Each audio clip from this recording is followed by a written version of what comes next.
Psalms chapter 12, starting at verse 1. And it reads, a psalm of David, our king. Besides Yahushua. Help, Lord, for the godly man ceaseth, for the faithful fall from among children of men. You can think of cases like the scriptures say, Lot vexed himself with the filthy conversation of the wicked, like we are today.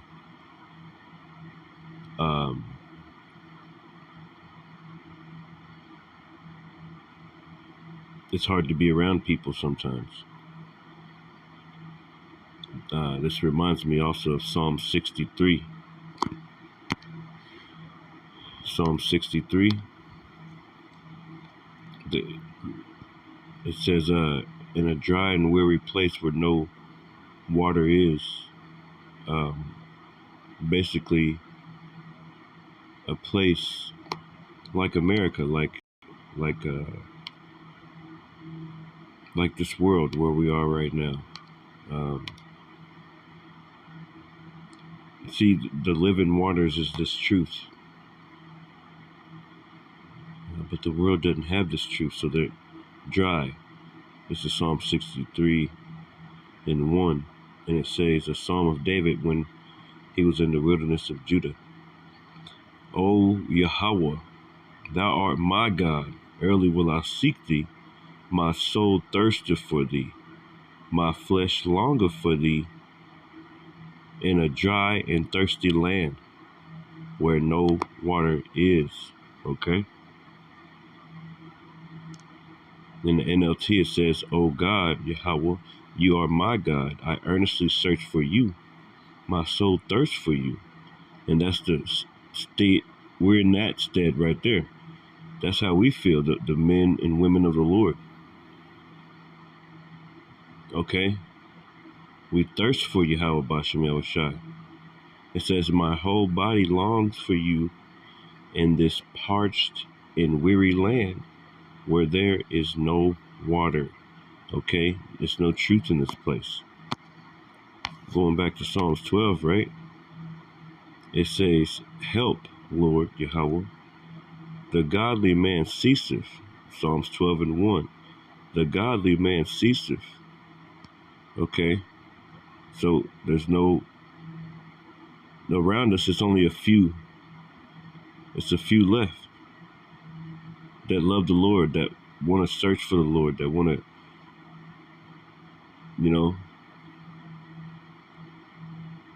let his deeds be reproved. John chapter,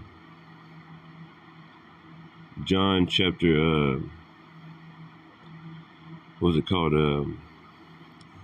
John chapter 3 and 18, right? Talks about they love the darkness rather than light because their deeds are evil. For everyone that doeth evil hateth the light, and everyone that that's trying to do good goeth to the light, that their deeds should be reproved. And there's only a few of those people on this earth. And they're called the elect. Okay? It says, Psalms 12 and 1, it says, for the faithful fall from among the children of men. Verse 2, they speak vanity, every one with his neighbor. With flattering lips and with a double heart do they speak.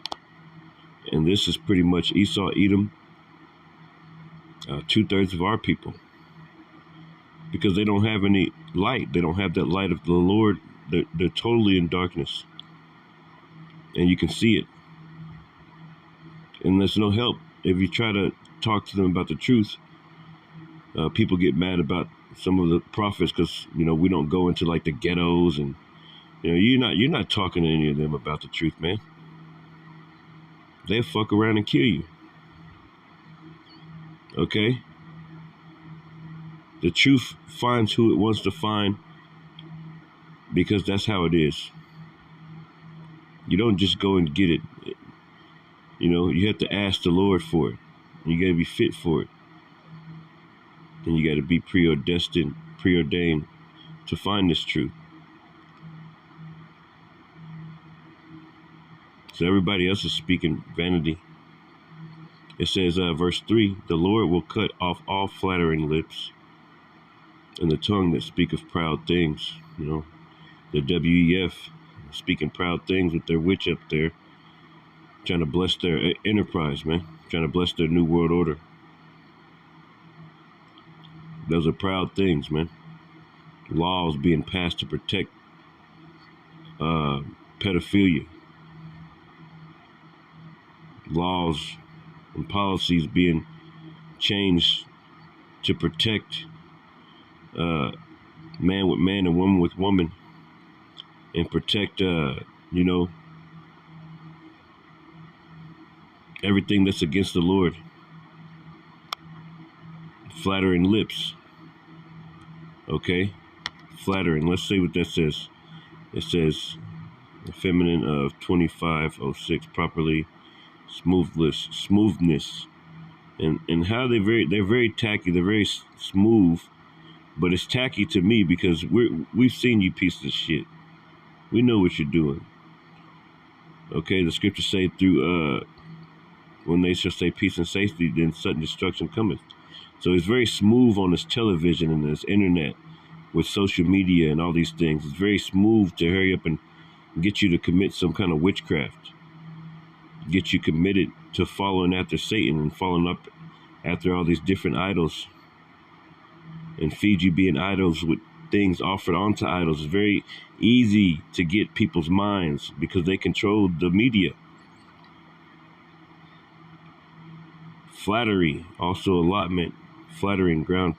So the Lord shall cut, Psalms 12:3, the Lord shall cut off all flattering lips.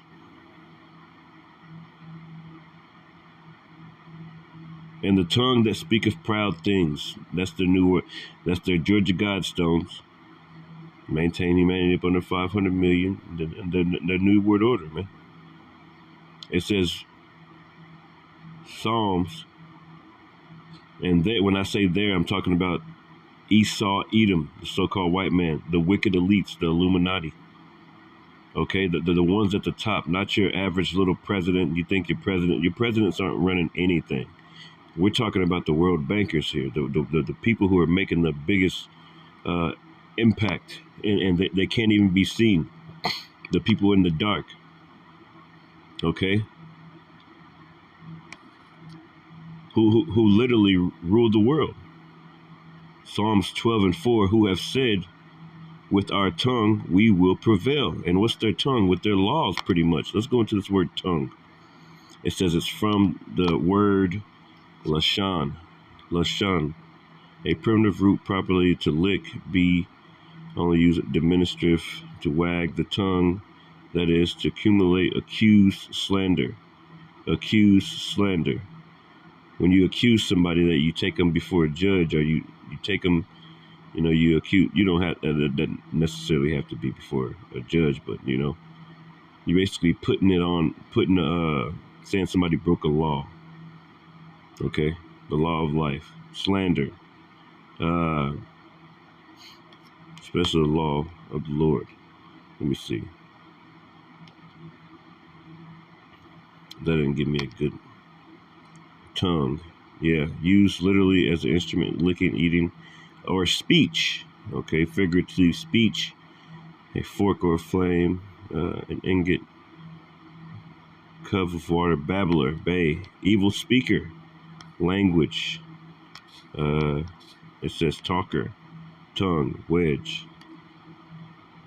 So it says, who have said, with our tongue we will prevail. Our lips are our own. Who is Lord over us? Okay, so they want to worship these different idols. White man Jesus, uh, you know, Egyptology, Kemet. They want to do these things, okay? Because it's in them to go against the Lord and ultimately to be cut off. Uh, like the scripture that I brought out earlier in the book of the New Testament, 2 Thessalonians 2, and down here in 11 it says, "And for this cause the Most High Yahweh shall send them strong delusions, that they should believe a lie, that they all might be damned who believe not the truth, but had pleasure in unrighteousness." And people have pleasure in unrighteousness, okay? They have pleasure in unrighteousness, so the Lord already gave them over to, to that unrighteousness, to be like Esau, Edom, in regards to Jake, okay? Because the Israelites, you're the ones that can sin, like Esau, Edom, and them. They're gonna do what they do, man. The Israelites, okay? I'm talking to you. You follow this devil to his grave. Okay, you see him going down,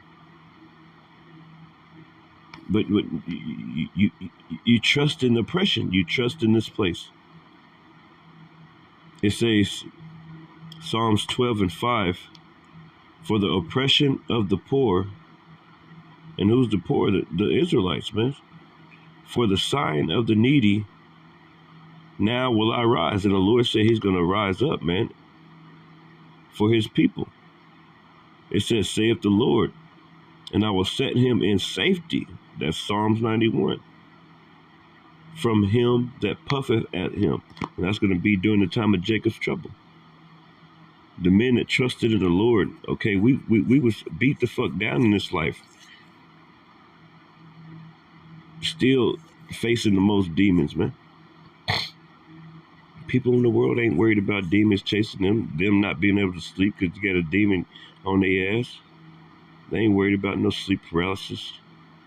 They ain't worried about, facing these things, man, fighting this battle.